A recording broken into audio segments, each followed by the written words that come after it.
all across America and around the world.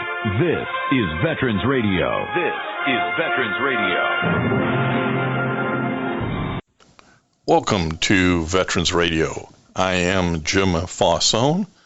I'm the officer of the deck today. We've got some great programs for you. I think you'll find very interesting. We always want to remind you can find more about Veterans Radio at its Facebook site or at the web. Veteransradio.org is our new URL, veteransradio.org, where we're on the web 24/7. You can find a lot of our podcasts there as well. We post new ones every Tuesday, so you can get a new story, a new interview, something you didn't know before by going to veteransradio.org. And before we get started, we want to thank our sponsors. First up, we want to thank National Veteran Business Development Council, nvbdc.org. It was established to certify both service-disabled and veteran-owned businesses. You'll find out how they can help your business by going to nvbdc.org. We want to thank Legal Help for Veterans. Legal Help for Veterans fights for veterans' disability rights all across the nation. You can reach them at 800-693-4800 or on the web at legalhelpforveterans.com. We want to welcome to Veterans Radio today James Patton Rogers.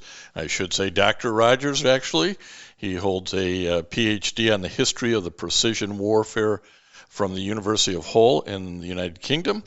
He's been a fellow at Stanford University, Yale University, the University of Oxford. He was a visiting scholar at the United States Air Force Air Command and Staff College. And with all that expertise, we have him on today to talk about how drones, if you will, have evolved in warfare, and really we're seeing them applied here in Ukraine. And James just reminded me or told me that don't forget there was something similar in Vietnam. James, welcome to Veterans Radio. Thanks for having me. Great to be here. Well, as I say, you're an expert in sort of a unique area, and you've recently issued a new book called Precision, A History of American Warfare, being published by Manchester University Press here in 2023. But as you've looked at and been studying and watching what's been going on in Ukraine with Russia drones and the Ukrainian drones, give us some insight of how you see this has evolved for the use of this sort of unmanned vehicle platform. I think that when it comes to specifically Russia's offensive war against Ukraine, we've seen that Ukraine harnessed drones very early on as a way to try and hold Putin's forces back from taking the capital of Kiev in those very early days, early weeks of the war. We know that Turkey sent over their Bayraktar TB2s.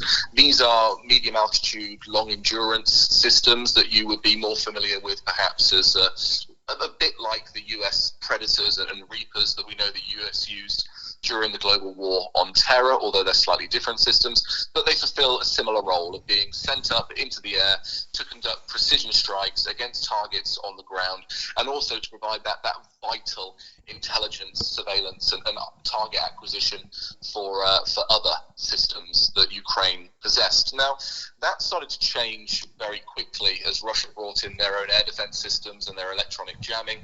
And what you've seen ever since then, really, is this cat and mouse game, this offensive-defensive game between Russia and Ukraine about who can innovate their drones faster and who can break through each other's defenses. And one way that Ukraine has tried to keep up with their drone innovation is not only to get supplies brought in from the international commercial market, so they brought up around 60% of the world's supply of DJI-produced Mavic drones, different types of Mavic drones. These are the smaller quadcopter systems, so far different to the much larger medium long endurance, but also to develop their own drone industry and to invest millions, if not billions, into that to create tactical battlefield drones that help with their fight in the trenches on the front line. And it seems like, back, I think the last time I had somebody on talking about drones was right at the start of their use in Afghanistan. It was all intelligence gathering, but it's really changed since then, hasn't it? I think that when we look back to especially the Obama administration and that administration's reliance on the use of drones, then we can characterize that period as what we call the first drone age, the first nation, the United States, to really take on drones as a spearhead of pushing their military force around the world. And this was all part of Obama's promise to the American people that he would remove them from the illegal war, as it was being called, in Iraq and win the good war in Afghanistan. And sadly, we know how that all turned out. But it was also part of reducing the cost to American military lives, as at that point, when Obama was getting elected, you had 60% of U.S. military casualties occurring as a result of the improvised explosive device.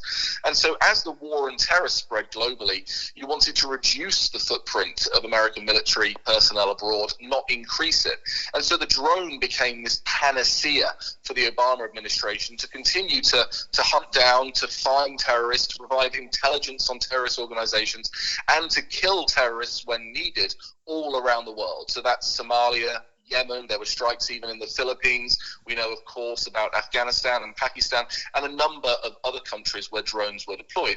But this was a period where it was the United States and core allies such as Great Britain and France who were provided high-tech US systems. Very few other nations were allowed to have these high-tech drones. The world has changed dramatically since that time. We live in a time now that I call the second drone age. And here, and I've been working at this with the United Nations recently, we've come to the conclusion that around 113 different nation states and at least 65 non-state actors now have access to weaponized drones all around the world. We're pretty much at the point where we have the uncontrolled proliferation of military drone systems. Now, some of these have been deliberately proliferated by hostile nation states, such as Iran, who provide groups to the so-called Axis of Resistance across the Middle East, a number of different actors, including Houthi terrorists, who then use those drone systems to either recast them and make their own local drone industry and to tap into the global commercial market of drones and different commercial systems to then make those drone designs work for themselves. Or they simply use the Iranian design systems to do Iran's bidding for them. And we've seen this with attacks in the Red Sea recently, with major impact on international shipping. And so we live in a dramatically different world, a world of proliferated drone threats, where when I do my interviews with military personnel from the United States and from our allies, we've reached a point where we've lost that tactical air superiority.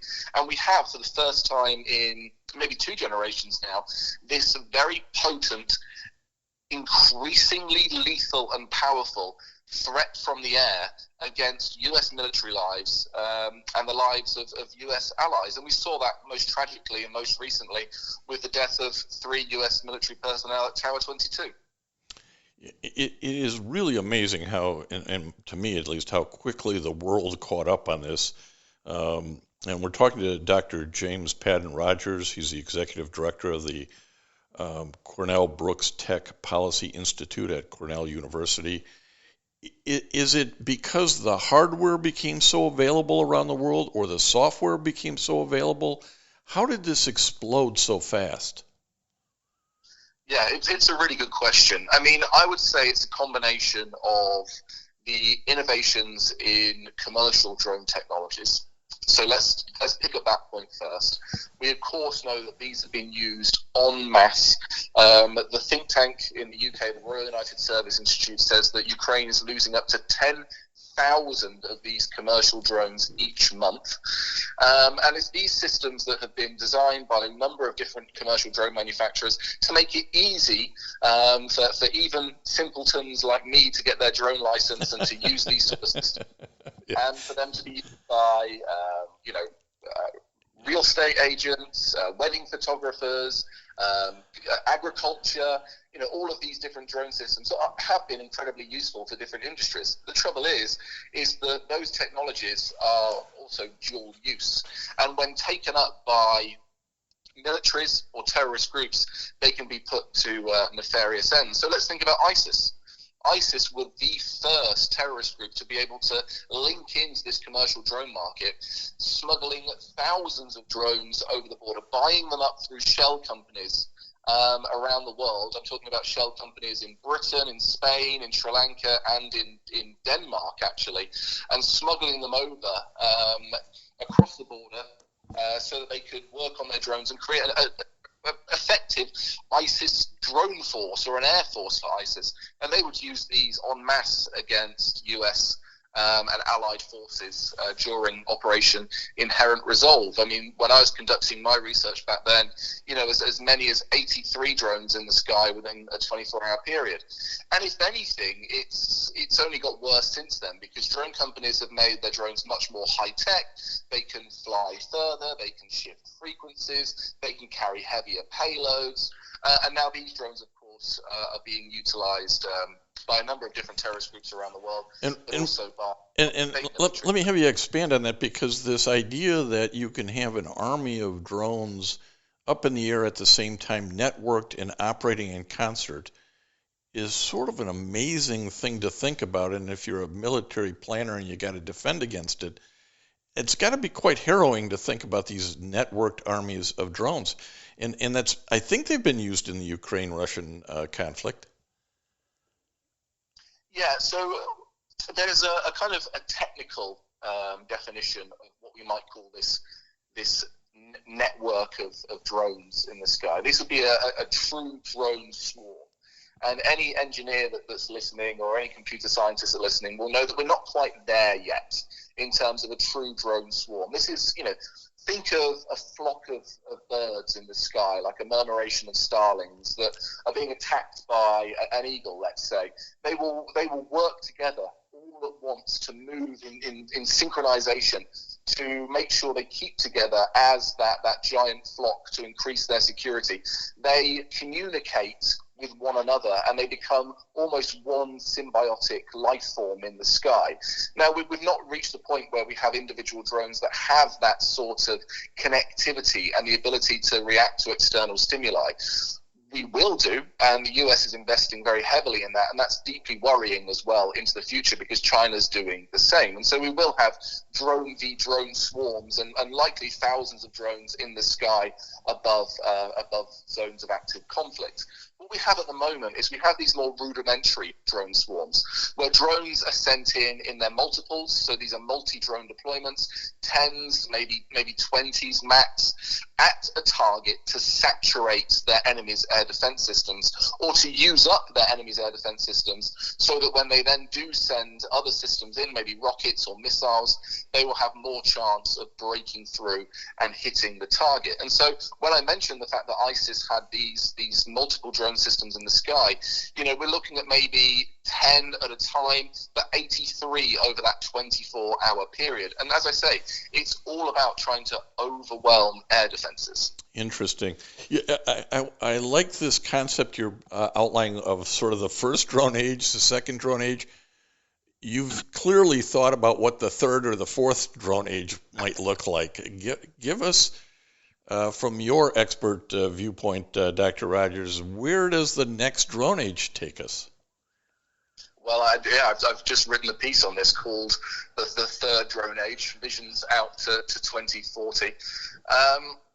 I think that some of the things we're looking for here, and I should also recognize the fact that we've just been funded by NATO SVS to work on this idea of full spectrum drone warfare and what threats might occur from the use of drones, not only in the air, but also on the ground, at sea, under the surface of the water, and also underground. And so we're looking at this multi-domain drone use, this full-spectrum drone use. And I think this is one of the things that's going to characterize the third drone age. Now, let's couple that with the fact that it's not just going to be those systems being controlled by human operators.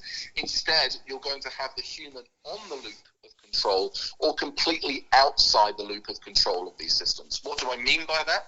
Well, I mean that you can have these drones operating autonomously, picking out targets, and then sending that target data back to a human pilot or a human operator who might be controlling, let's say, 10, 20, or 100 of these systems at different points around the active zone of conflict. And then that operator will decide whether or not the data it's getting from the drone is correct and can approve that strike.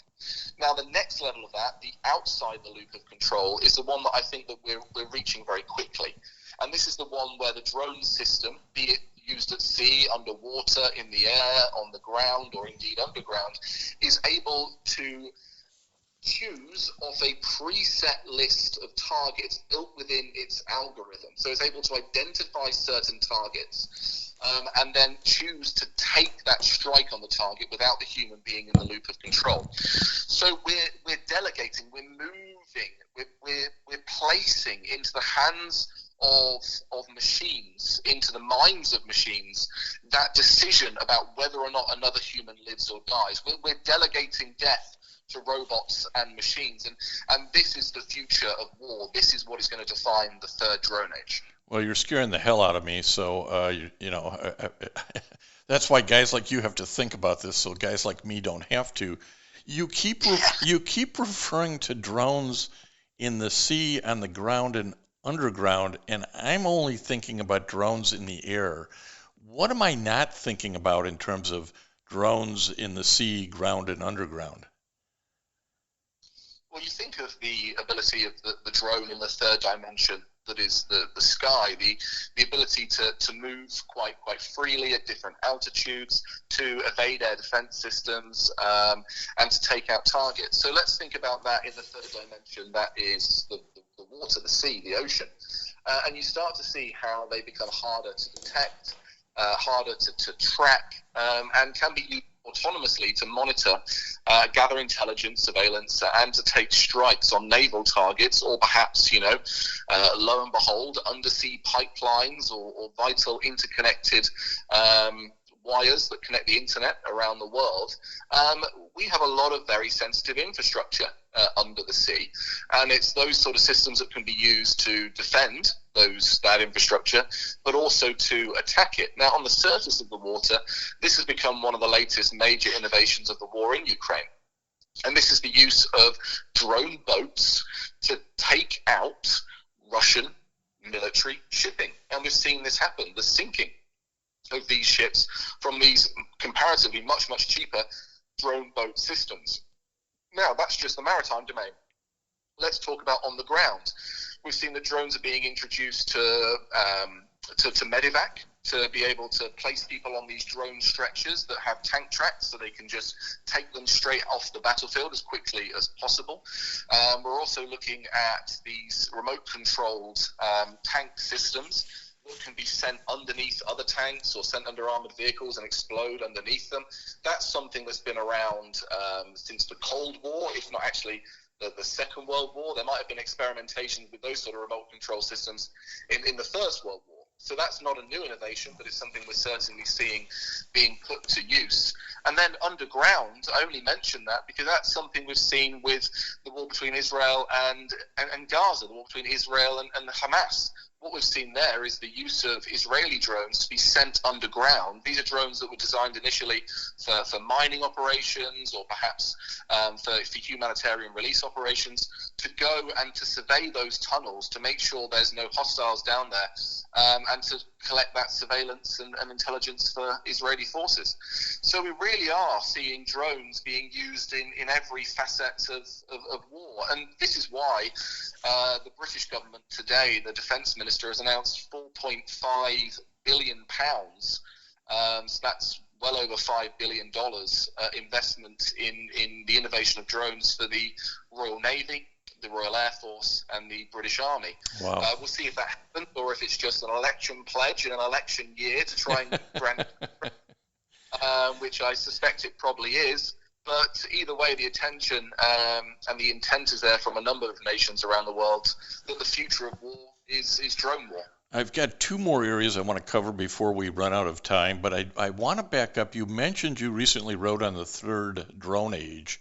Can you identify where that's at? Because I think there's probably veteran radio listeners who are going, hey, Dr. Rogers has really thought about this. I want to know more. So where might we find such an article? Well, I do mention it in the final chapters of my new book, Precision, A History of American Warfare. And if you go to Manchester University Press, and if you use the code Warfare30, you can get 30% off, and that takes it down to about $20. Fantastic. You can also buy the book online for the same price. It's about $20. But you can find that particular article for free online under the CIGI Institute. If you just, to be fair, if you just type in the third drone age into Google, I think I might be the only person that's written on it so far. So you may have. I hope you coined it, because it's gonna stick. Now, the two other things I want to touch on is drone defense, right? So you've just outlined an incredible new area of warfare, but there's always, everything's got a reaction to the action, right? So how is drone defense developing? Slowly, and at a pace that concerns me. It's something that I've been warning about for a long time now. Before, I've been working on drones now for well over 10 years.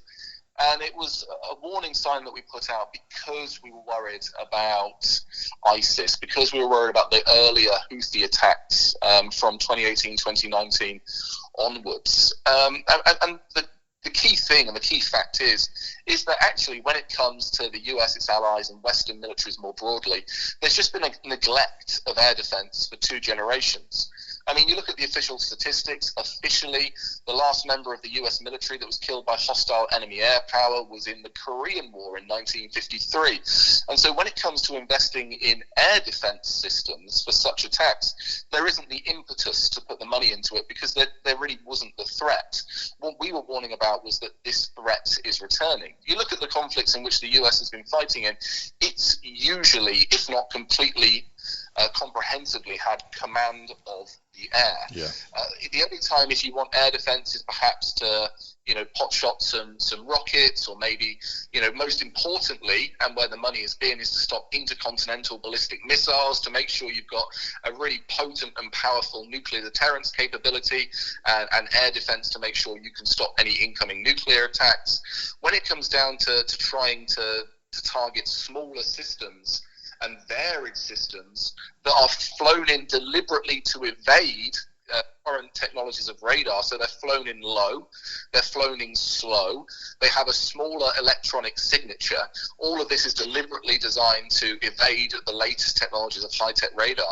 When you've got an enemy that's clever enough to do that and can innovate in a low-tech way to get around your defenses, it's going to take some time to catch up in terms of air defense. And so that's what's happening right now. And you can see some big-ticket items put into place, like high-intensity lasers. A lot of money is being invested in that to literally burn drones out of the sky, and to make sure you've got this endless amount of munitions, this capacity to take the drones out. But it comes down really to a layered defense system, and to try and detect these drones before they attack your ships, before they attack your sites. And sadly, that's just something that didn't happen with the latest attacks on Tower 22. What we think happened there was a Reaper drone, I think it was, a US Reaper drone that was returning back to that base. The hostile drone was sent to follow that in, perhaps mimic its signature, and then to breach those air defenses. So a lot still to be done in terms of air defense. Well, one last area I'd like to touch on, and that is there isn't a lot of ethics in war, but are people out there, is it maybe it's the United Nations, maybe it's NATO, maybe it's somebody else, is there an effort being put at to think about, okay, as these advances occur, is there some set of ethics that ought to apply? I certainly think so, and this is something I've been working with the United Nations Security Council and previously the United Nations Special Rapporteur on Extrajudicial Summary and Arbitrary Executions to try and develop such guidelines. For me, some of the most concerning issues are how, as drones are proliferating to a number of states with perhaps not the best human rights record, those drones are being used to target civilians in brutal civil wars. These nation states are finding it suspiciously difficult to differentiate between certain ethnic groups that perhaps are involved in a broader civil war and those who are active combatants. And I'd point any of your listeners out there to recent events that have been happening in the DR Congo, in Burkina Faso, and in Nigeria. Deeply concerning attacks there, hundreds of civilian casualties. And then when it comes down to the future of drone warfare, I'm sure that your listeners will agree that the process of delegating that decision about whether or not a human lives or dies to a machine is something that should never be allowed to happen. And this is something that President Biden and President Xi say that they agree on, that China and the US are working towards this, but then at the same time, they're both developing these systems as well. And there's a lot of talks happening at the UN, and one of the first resolutions to work on a resolution, so nothing solid, was passed just at the turn of the new year to try and work on these issues. And I just hope that that the policy can keep up with the technical developments. Well, we really appreciate your expertise in spending some time today with Veteran Radio listeners. Dr. James Padden Rogers, Executive Director of the Cornell Brooks Tech Policy Institute at Cornell University. You've really run us around the whole world here on what's going on in drone technology, and as we move from the first to the second drone age and on to the third is pretty scary. So we're glad guys like you are out there thinking about this and working with folks such as the United Nations Security Council to come up maybe with some appropriate protocols. And we didn't even use the word artificial intelligence, but that's another whole scary rap of if these drones start making all their decisions with AI, as you say, with no human involvement, boy, oh boy, we're really heading into uncharted waters. Absolutely, I couldn't agree more. And yeah, thank you for having me on, and thank you for your service. You got it, James. Thank you. And I want to thank everybody for listening to Veterans Radio today. I am Jim Faussone. It's been a pleasure to be your host. I'm a veterans disability lawyer at Legal Help for Veterans, and you can reach us at 800-693-4800 or legalhelpforveterans.com on the web. You can follow Veterans Radio on Facebook and listen to its podcasts and internet radio shows by visiting us at veteransradio.org. That's veteransradio.org. And until next time, you are dismissed. If you have a VA claim denied by the Board of Veterans' Appeals, contact Legal Help for Veterans at 1-800-693-4800. They're experts in handling cases before the U.S. Court of Appeals for Veterans Claims. Their number again, 1-800-693-4800. We again want to thank our national sponsors, the National Veterans Business Development Council, NVBDC.org, VA Ann Arbor Health Care System, the Vietnam Veterans of America Charles S. Kettles Chapter, Ann Arbor, Michigan, VFW Graf O'Hara Post 423 in Ann Arbor, and the American Legion Presscorn Post 46, also in Ann Arbor. We appreciate all your support. You can go to veteransradio.net, click on the sponsor level, and continue to support keeping Veterans Radio on the air. And until next time, you are dismissed. With the Lucky Land Slots, you can get lucky just about anywhere. This is your captain speaking. We've got clear runway and the weather's fine, but we're just going to circle up here a while and get lucky. No, nothing like that. It's just these cash prizes add up quick. So I suggest you sit back, keep your tray table upright, and start getting lucky. Play for free at LuckyLandSlots.com. Are you feeling lucky? No purchase necessary. Void where prohibited by law. 18+ terms and conditions apply. See website for details. What's the first thing you do if you'd had more time in the day? Take a nap? Read a book? Talk with a friend? When you know what's important to you, it's easier to fit it into your schedule. Therapy can help you figure that out. BetterHelp offers affordable online therapy that comes to you. Start the process in minutes and switch therapists anytime. Learn to make time for what makes you happy with BetterHelp. Visit BetterHelp.com/happieryou today to get 10% off your first month. That's BetterHelp, HELP.com/happieryou.